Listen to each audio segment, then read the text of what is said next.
there's a candidate or a putative candidate lurking out there. He's being pushed very, very hard by some of the Bush folks, Karl Rove and some of the others. He's the governor of Indiana, Mitch Daniels. Now, outside of Indiana, he's not that well known. But he needs to become better known if he's being pushed by the establishment. Now, we did our best to improve on the quality of the audio of this particular clip from the Washington Compost, Jennifer Rubin. This is Mitch Daniels at the Republican Rip-On Society, June 10, 2009 event, Rip-On Society being a liberal Republican group, started in Rip-On, Wisconsin. Put the volume up. This is pretty stunning, really. This is the guy who's going to lead us to the promised land. This is the new Reagan, they tell us. Cut 11, go. The next Republican majority will have to emphasize those things that unite us as a people, as opposed to those things about which we are in conflict or divided. Let's stop and rewind this. First of all, the guy has zero charisma. Zero. I'm just saying. Just listen to him.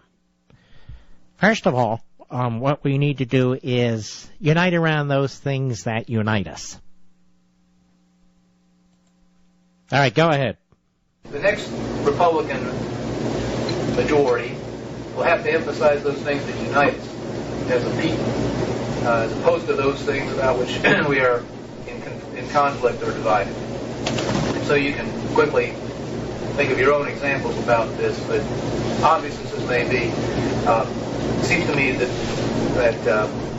this is a message I've never heard Dick Lugar speak divisively. I'm going to reserve my tribute to him to the end, but he's just so on point in so many of these ways that, the whole concept of a wedge issue should be foreign to us if we really want to come back. We've got a tall mountain to climb. We not only are out of favor right now, but the demography of this country is not moving in a positive way, standing on the political base that's left to us. So we better be thinking about those things that unite us, and we better be extraordinarily understanding of those who disagree. Bend over backwards. Wait a minute, stop. Bend over backwards to those we disagree with? What's with this guy? Constant defense? Does it sound like a conservative to you? Constantly apologizing? We have to raise those things everybody agrees on and bend over backwards? That's what he said. For those with whom we disagree? This guy sound like a winner to you, folks? Apart from the fact he sounds like a nebbish. That's right, a nebbish. Go. And we're all Republicans, and so lastly, I want to say that the next Republican majority or its representatives, not to be trivial about it, but ours needs to be a friendly sort of politics. People have to like you a little bit before they'll listen to you, or at least they can't actively dislike you if you expect to persuade them. And by the way, I think the door is open to us on this. The meanest people I see in American politics right now are on the left. That's not the Wait, stop. Does this guy make any sense? So we should bend over backwards to our opponents who are the meanest people he's rambling idiotically. Stay away from those wedge issues, like private sector health care, like taking on cap and trade, wedge issues. So no wedge issues, no social issues, and he admits he's ignorant on foreign policy. There's our guy, ladies and gentlemen. He's got all the credentials he could possibly want. Go ahead. Some of these folks, and by the way, it comes naturally. If you believe you are a superior person, intellectually or morally elite, and therefore well-suited. That's enough. Why, is he rousing? I can see the American people rallying behind him. And who's got cholera in there? There you go. But there's more than that. Oh, yes. From the Huffington Post. On October 23, 2003, South Bend Tribune article about Daniels on the gubernatorial campaign trail reads as follows in relevant part. The candidate said he favors a universal health care system that would move away from employee-based health policies and make it mandatory for all Americans to have health insurance. Daniels envisioned one scenario in which residents could certify their coverage when paying income taxes and receive a tax exemption that would cover the cost. We really have to have universal coverage, Daniels said. He's not even good on that. He's not. I wonder if all the people trashing Romney, who should be trashed on Romney Care, are going to now trash Daniels. No, that's different. Where? How? It just is. Mark, you want purity. Purity. Isn't this amazing? Purity. Now we're purists. So say the losers and the mushheads. Purists. No, we're conservatives. Doesn't mean we agree on everything. But we do require some big principled type of politics. We're not purists. We're constitutionalists. We're free marketeers.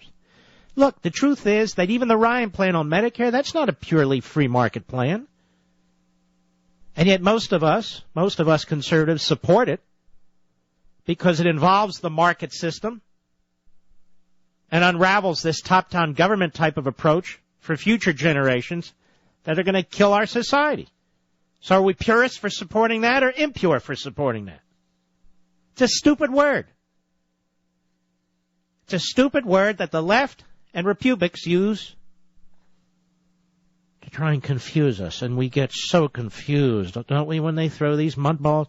Oh, you're a purist. Why, because I don't agree with you? So he favors universal health care. He thinks we need to bend over backwards when confronting our opponents, who he says are mean. And he keeps touting Lugar, who really is, he's a mess, from Indiana. So here we are facing the greatest threat, in my view, internally, politically, from an ideological president, certainly in my lifetime, and probably many lifetimes. And we're supposed to, I don't know what we're supposed to do. What is the Mitch Daniels doctrine? Now, that was June 2009, so the election was fresh. And Obama was on the move. But let me tell you what really he was saying here. He still believed that we were losers.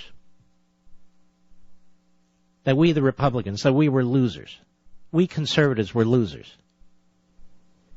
He didn't see the Tea Party movement, and if he did, he didn't really pay a hell of a lot of attention to it and didn't take it seriously.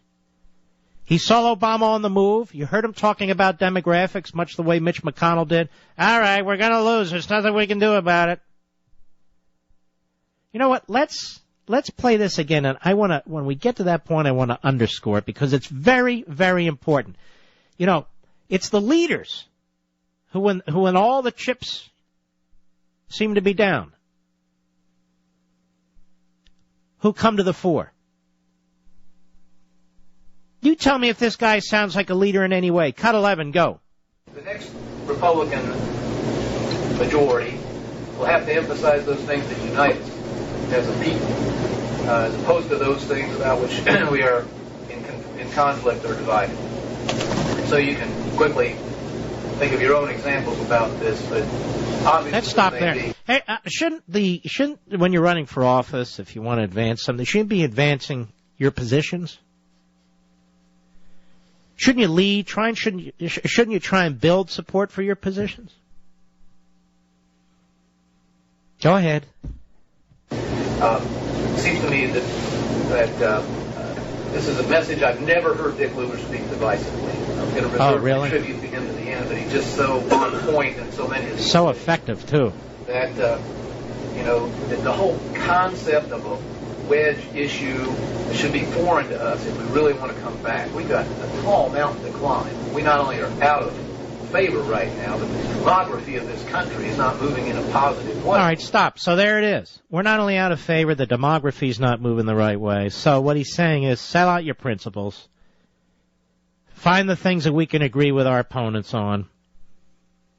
Look at the demography, meaning start pandering to various ethnic groups. If we had followed this guy, we would be decimated today. We conservatives. There's no talk about the Tea Party in any of this. And let me suggest to you that if he had really comprehended what was going on with the Tea Party at that moment, he would have rejected it. He would have spoken out against it. That's my inference. Because the Tea Party is not about bending over backwards for big government liberals. It's not about wedge issues or not promoting wedge issues. It's about promoting constitutionalism and conservatism and individual liberty and private property rights and a sound economy and a sound dollar. Are those wedge issues? Yes. When you're dealing with the left, of course they're wedge issues. When you're trying to defeat Obama and this radicalized Democrat Party, yes, they're wedge issues. Not because we make them wedge issues. It's because they make them wedge issues, given the radicalism of their philosophy. I'm listening to this guy. I'm saying, what the hell is it that they see? Now, this guy did work briefly, 20 months, in the Reagan administration. He was not a Reaganite. He's a Lugarite. And he worked a time in the Bush administration. And I think that's why guys like Rove and so forth are pushing him. They want him to be president so they can get back into power. But that's not what this is about. Getting him to be president so those guys can be back in power. Quite the opposite. Funny how if you don't agree with, oh, you're purists, huh? Yeah. Purists? No, we're principled. We're principled. It's just, this battle's going to continue. But, I listened to Sarah Palin. I listened to Michelle Bachmann. I listened to Rick Santorum. I listened to Herman Cain. Are they not more articulate and thoughtful and certainly solid than this guy? And yet the Republics are pushing this guy. Well, this guy's going nowhere. I'll be right back. Mark Levin.